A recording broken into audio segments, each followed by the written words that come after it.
Good afternoon, Pottinger's class. Good afternoon. Today we finished 3.1 integers and number lines. Can you use a number line to compare add and subtract? Yes. Also, happy election day.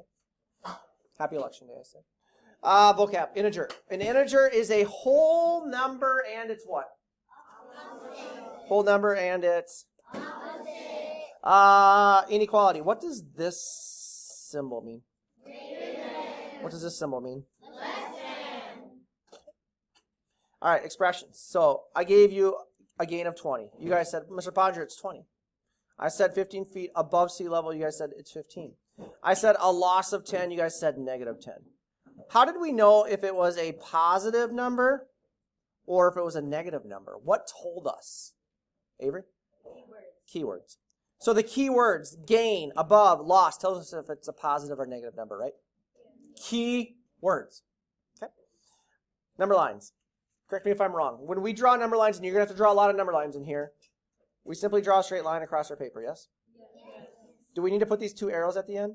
Yes. Why? Keeps going in both directions, right? Numbers to the right of 0 are what? Positive. Numbers to the left of 0 are what? Negative. If I asked you to graph 4 on a number line, do I need to have the same amount of tick marks on the right and the left of 0? Yes. Oh, what are these things called again? Tick marks. So if I said graph 4, you need to, first of all, make a number line that works. And then you simply just put a dot where 4 is. Yes. So the hard part's really making the number line, right? Yes. If I asked you to graph negative 2, you have to come up with your own number line, yes? Yes. Then you just put where the negative 2 is. Could we show, do your number lines have to go by single digits? Like 1, 2, 3, 4, 5?